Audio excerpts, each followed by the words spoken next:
What up, homie? This your boy Q. I'm over here doing some more bash command work. It's about like 5 o'clock in the morning. I'm over here just learning, man. Learning as much as I can. I got some new custom bash commands over here that I've been working on that actually enhances my workflow. The ones that I'm going to be using are add Q config, add Q effects, pre-post fader metering, and delete track.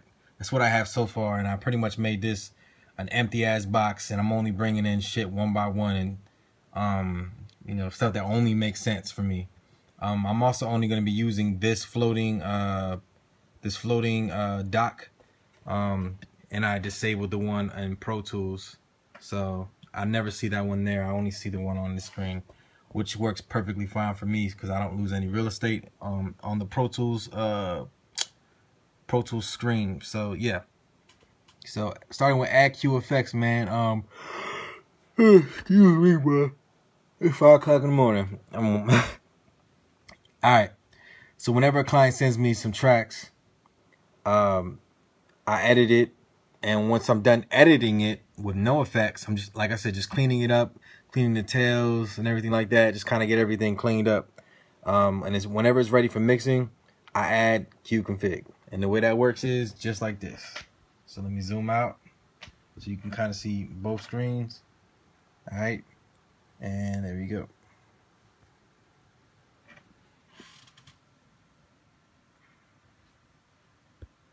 So just like that, it added a whole bunch of tracks for me. If you notice, all these tracks are already labeled. So I got my sub master or sub mixer. I got my print track.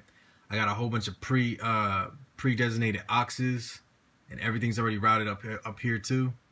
Everything's has different outputs going out to my analog summing. All the green tracks, those are all my effects, and I got them all loaded already. I got a click track. So yeah, that's how that works. I got a delete button, and that pretty much works exactly how it's supposed to work. Bam, it's gone. And I'll do that one more time so you can see how it works. This is my effects. This is just all the effects sends that I use. And then pretty much go there and bam, delete it. Just like that, bro. So that's how that works. One of the biggest things that I like about this is that I actually incorporated something called a Pro Tools track hack, and that's something that not a lot of people know about. So yeah, let me show you how to do that real fast. So I'm gonna do Command Shift N to go ahead and pretty much create a new track. Let me zoom in for you here. You can see what's going on. And I'm just gonna create, a stereo auxiliary. All right. And pretty much say I wanted to make like a reverb. Take a lexicon. Okay. So I got my lexicon over here. All right. And I go over here and I designate my output to be bus 1 and 2. Bam, and I label it lexicon, and in this case it's already there. On the bottom I can go ahead and just label that, exactly how I want it to be. Lexicon. Bam. So that's labeled. So bam, I do that. And now what you do is you make sure this track is selected, which it is. It's selected white. You go to File, you go to Export, you go to Select the track as New Session. Alright, when you do that, you just press OK.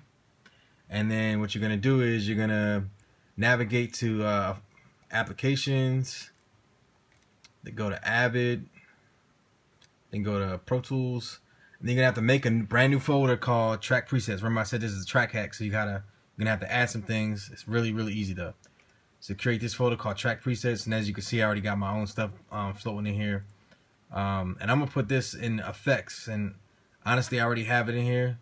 So this is where you save it as. Now when you save it, it's going to save it as a, if you see the extension here, .ptxt, it's going to save it as just a .ptx. So what you have to do is, you have to, and I'll save this as something else. I'm going to save it as, I don't know, reverb Cedric. Bam. Just so you can see it pop up. Just gonna save it in this folder. Alright, so now we're not done yet. We gotta go over here and we have to navigate to that folder where we saved it in. Alright. And Avid, Pro Tools, track presets. Alright, so now that we're in the folder, and you can see what I'm talking about here. So the one that's labeled a Reverb Cedric is the actual PTX file. You're gonna actually have to change that to .ptxt. Alright, so you're gonna do that and you're gonna press enter. It's gonna ask you, hey, do you want to use it? And you're gonna be like, yeah, I want to use it. So bam. Alright, so now we're gonna use our handy dandy delete track button. Bam. Alright, so everything's gone. Alright, so now if we do Command Shift N, alright, this is where it gets interesting. So before, when you came in this window, you only like made audio tracks or stuff like that. Well, now you have other options in here. Those are the two folders that you saw before. Effects. Go in here and bam, Reverb Cedric. Guess what that does? Sure enough, it opens up the track just exactly how we labeled it. Got the lexicon labeled. It's got the lexicon up here, and you know I can even add a EQ right here if I wanted to. Resave it so that it has an EQ, so I can always EQ my reverb. You know, post the reverb effect. You know, which is what I usually do anyway, because I don't know, I really don't like messing with the plugins interface too much when it comes to EQing. But anyway, that's a different subject. So yeah, so to take that a step farther, what I did was I did those, but I created everything I ever needed, I could need for, you know, me taking in a brand new session and you know, excuse me, for me bringing in a brand new session,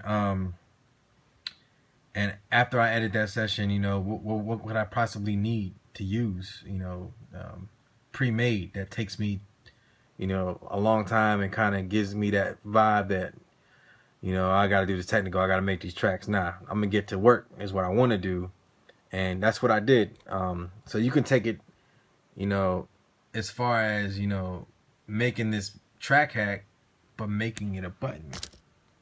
So that's what I did. I did that, made it a track hack, and then I selected my track hack through the menus using various commands and then made it a button.